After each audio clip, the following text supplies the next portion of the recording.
Peggy Ludovic Dagba nous a rejoint sur ce plateau pour l'analyse du jour. Bonjour Peggy. Bonjour Carole, bonjour chers amis et téléspectateurs.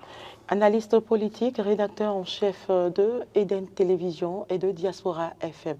Le même sujet revient et défraie la chronique. Il s'agit de l'affaire de Steve Amoussou, comme vous l'avez suivi tout à l'heure. Le procès de ces ravisseurs s'est tenu ce mardi. 2 personnes ont été inculpées. Une personne, monsieur Wanyilo, a été innocenté au cours de ce procès. Comment comprendre le procès de ces ravisseurs? Carole Olagué, il faut dire que c'est un procès qui appelle une foule d'interrogations. D'abord, c'était à la surprise générale que, je crois, dans la soirée du mardi, on a eu en fait cette information, parce que personne n'était dans l'économie des choses, et très rapidement, dans la soirée, via les réseaux sociaux, ont été envahis par l'information du procès et de la condamnation des deux ravisseurs. Alors, est-ce que comment dirais-je, nous étions en droit d'attendre ce procès-là? Non. Parce que jusque-là, la justice béninoise n'a pas encore ouvert la bouche. À part, on va dire, l'écoute du sieur Steve Amoussou et puis son embastillement, où il est en prison, on n'a plus eu d'autres nouvelles, à part, évidemment, les chefs d'accusation qui avaient été élevés par le parquet. Alors, la seule information qu'on avait, c'était celle révélée, évidemment, par la justice togolaise, et qui, ma foi, poursuivait 3 nationaux, 3 béninois, qu'on appelait un peu les ravisseurs. Et donc, on ne savait pas comment la justice béninoise a pu très rapidement organiser ce procès-là. Est-ce que la thèse de l'enlèvement n'est-elle pas en train d'être confirmée? Et je crois que l'avocat l'a démontré tout à l'heure.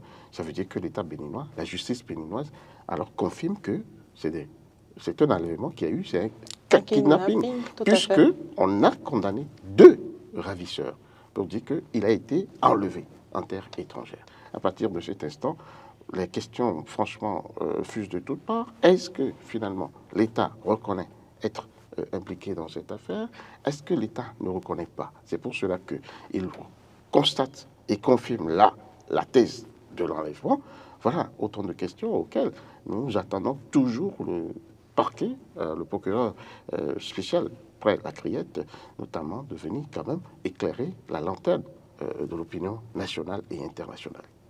Voilà, ces condamnations peuvent-elles aujourd'hui satisfaire la partie togolaise qui est entre-temps sortie et on a suivi sa réaction? Vous savez, nous sommes en une matière vraiment délicate qui concerne 2 États. C'est un conflit désormais établi entre 2 États. Et c'est la partie togolaise qui donc a mis en lumière le poteau rose. Et à partir de cet instant, attend qu'on lui livre les 3 personnes poursuivies par le mandat d'arrêt international qui ont été transmis à Interpol. Et Interpol doit pouvoir faire son travail. Maintenant, comment comprendre que l'État béninois, à la hâte, entre dans cette procédure et condamne 2 ravisseurs? Donc, à partir de cet instant, je pense que l'État togolais attend là, tranquillement, pour voir quelle sera la réaction du Bénin.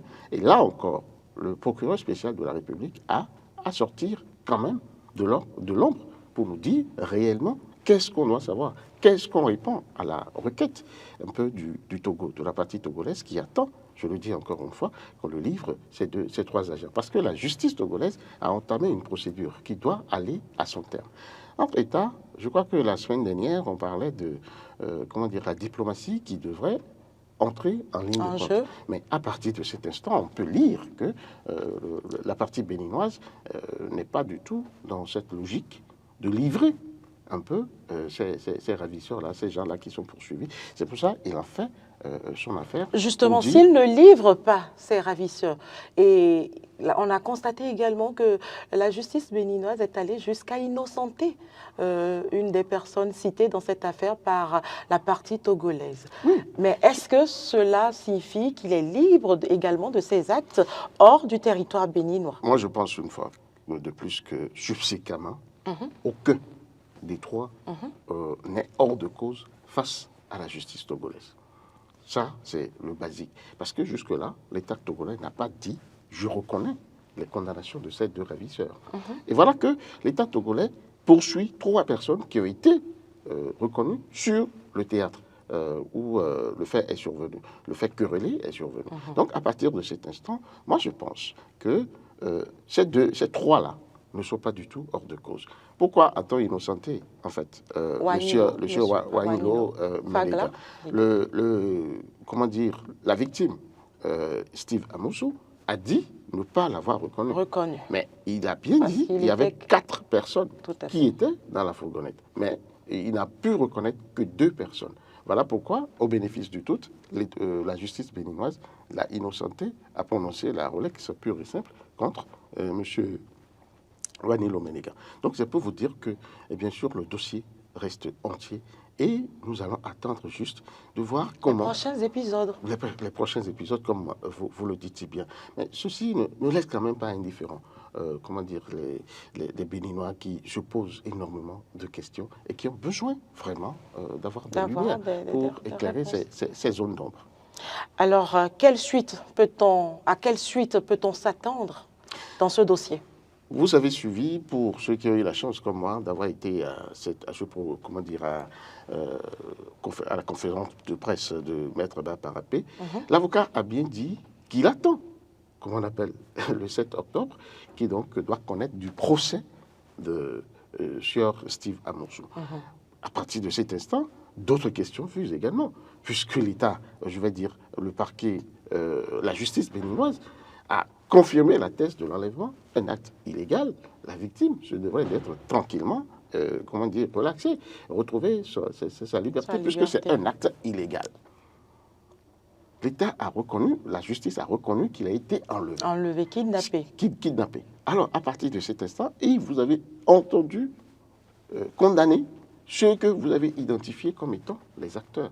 À partir de cet instant, je crois que le procès ne devrait plus avoir lieu. Mais voilà que l'avocat lui-même a dit, c'est le parquet qui l'a poursuivi, qui a mis le procès au 7 octobre prochain. Donc on va attendre évidemment les nouveaux développements que ce procès du 7 octobre viendra nous offrir afin qu'on puisse se faire une idée précise de cette affaire. Merci à vous, Peggy Ludovic Dagba, pour ces détails apportés sur cette affaire de Steve Amousou.